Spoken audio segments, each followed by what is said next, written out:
Now that it's already off the truck, let me tape. Hang on just a second. Is your slider?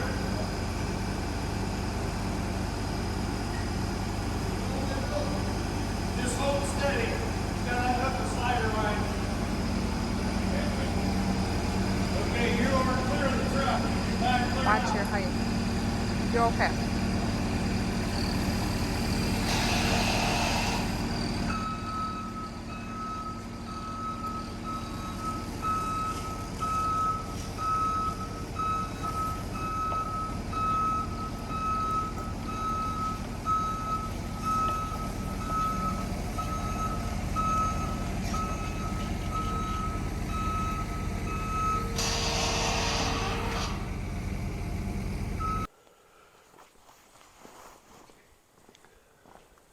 All right,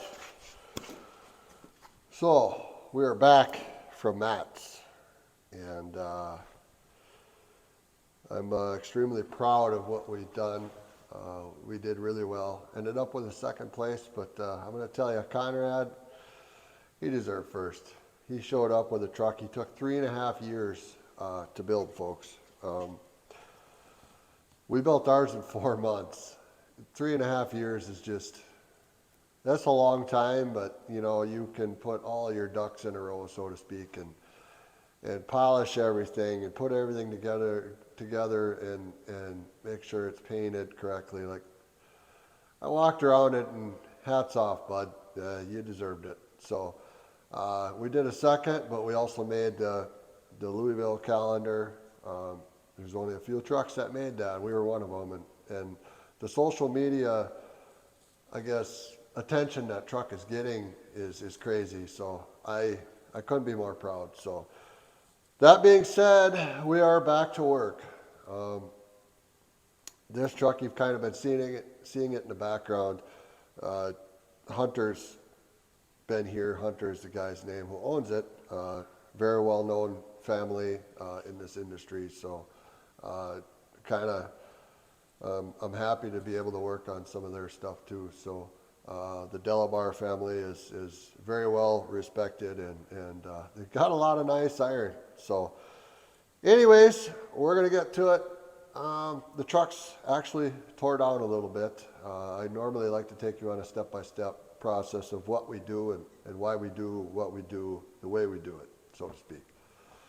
I guess at this point, the truck is tore down, the axles are floating. Basically, they can get taken right out, all the bolts, they're not even connected to the truck. Hunter came in and he wanted to be part of the project. Normally I don't do that, but he also, helped me out because I was on the dump truck full time. I couldn't give his truck the attention. So I kind of walked him through a few things, and he did very well at tearing the truck down. Saved himself some labor. That's what I'm going to get into here. So this truck is a 2005 or 6, I don't know, I'd have to look. Anyways, it's a 379. The interior's done. He basically wants to build himself a show truck. He hasn't really even drove this truck this year. It's his baby. So he wants the frame stretched a little bit, wants a wheelbase. That's the next step to building his dream truck. He doesn't want it cut and welded. He wants new frame rails. So that's what we're going to do. 2 ways to cut and weld if you're talking about a frame stretch.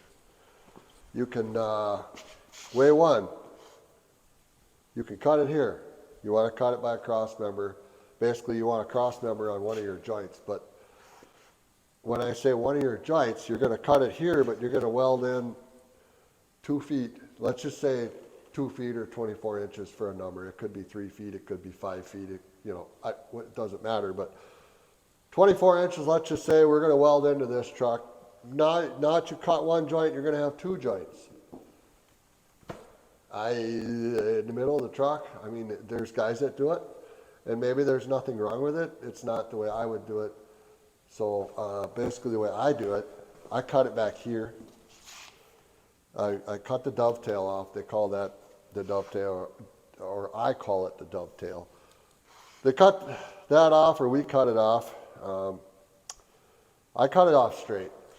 Now, I know you guys are going to say, you need to cut it in a Z or you need to cut it at an angle. Listen,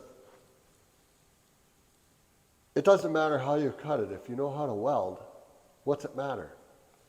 Really, I just cut it straight because I get confused easily.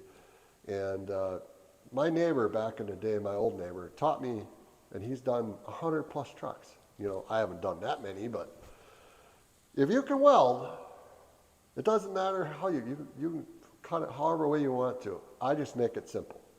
You know, I'm a certified welder. I'm just not certified yet. So what we're going to do is just cut it, weld the dovetail back on after we add the 24-inch piece, let's just say. That way it all looks factory. You've got the factory piece on behind your frame rail. It's put back the way it would have been. That's how I do it. And then you've got this big cross member that's under your fifth wheel. You've got your fifth wheel bracket, your perch or whatever you would call it. That's over your first joint. That's where your strength needs to be. I fish plate them. I do whatever I have to do on the inside. I don't double frame. All that does is holds rust and moisture and everything else. I don't believe in that stuff. So that's the way I would normally do it. In this case, Hunter does not want to do it this way. So we've got new frame rail sitting here. We are just going to pull this side out. We're going to place it on top of a frame rail. So it's going to have to be the right one. But when I get to that point, I'll show you. I'll bring you into it. So we're going to do that, and then we're going to put the frame rail we did not drill up against that so we know our holes are straight. And there again, I'll bring you into that when we get that far. But what I wanted to cover is these brackets. This truck, now that we're tearing it apart, I don't know exactly how many miles are on it. I know it's not a horrible amount, but this has a Flex Air on it, or if you had a Kenworth, it would be the same exact suspension as an AG 380. Now, when people call me and want a frame stretch done, that's the first thing I ask is, all right, what suspension's on your truck? Because that depends a lot on the price. What I'm getting at is, this is a big aluminum piece. There's steel bolts that go through an aluminum block, let's just call it. And when you have two different types of metal, they're going to disagree with each other, and they call that electrolysis. Electrolysis is this white powder that you see inside of here. Most of the bolts come out, but I think there's 3 bolts, I think, that got broken off. No, just break them off. That's fine. I take it back to a machine shop, which the machine shop is the guy that taught me how to stretch frames. I look up to this person a lot. So we're going to take these, they're off the frame. We're going to take the ones we broke and take them to the machine shop. They have a press. I don't have a press. I don't have any of that stuff. And you could probably work at it for days and take an air chisel and heat it up and try and pound it out that way. But sometimes you just make it worse at that point. So let's just leave it to the professionals. It already takes me, with this suspension, it already takes me a day or 2 extra just to get these bolts out of this bracket. So to make it easier, we're just going to do that. And then we're going to go ahead to do this thing right. We're going to go ahead and replace all of these torque arms, I call them, and the panhard bars that go from the axle to the frame, basically hold your axle square in your frame. Them all have rubber bushings in them. And what we're going to do is replace all that, because when we're done with this, he wants a new truck. So, you know, brake chambers is another thing, U-joints.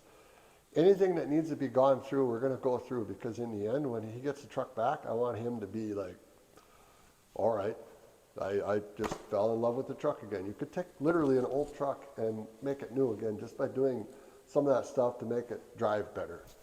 So we're going to go through, we're going to do all that. It needs to go to an alignment shop. My alignment guy, that's the first thing he looks at, is your wheel bearing end play. You know, he'll tighten them up, make sure that's correct, and he'll look at your rubber bushings. You want to do all that, just do it right, folks. So we're going to go ahead and get those parts ordered. Like I said, Hunter has everything tore down, did a very, very good job at doing it. and we're just going to get after it. I'm going to take you along step by step, and we're just going to get after it. All right? All right, Chad. Should we actually get this series rolling? Yeah, it's about time. We've got enough pre-filmed. Let's just say. Yeah. I apologize for the rambling on in the video, but like this was right after we got back from Louisville last year is when we started on it. And it's time to get it done. So We spent looking at it, it's got a little ways, but a couple weeks I think we'll be all right. So. But stay tuned, follow us. I did spend a lot of time. We're actually filming this live now before we edit or put the video out, excuse me. But spent a lot of time doing edits this weekend. So should have videos hopefully coming out weekly on this build. Again, apologize you didn't see much of us, but we're going every which direction, I guess to say to you. We've had a busy life. It's And been rough. that's the honest to God truth. Like things got away from us a little bit, but we're catching back up. That's right. So welcome back, everybody. Yeah, and enjoy. Here goes nothing to pulling frame rails and hoping for the best. Yeah, we got a few other little things we've worked on other than Hunter's truck. We're gonna try and get some videos out with that also. There's a fun video coming out soon on what we believe at the time Chad did probably the first ever. So Yeah, just a little tidbit. first one in the world. We're assuming because it was done a long time ago. Yeah. So watch. There's a fun video coming real soon also. So I guess All right. enjoy. Yeah. We'll see more of you as we go. All right, later.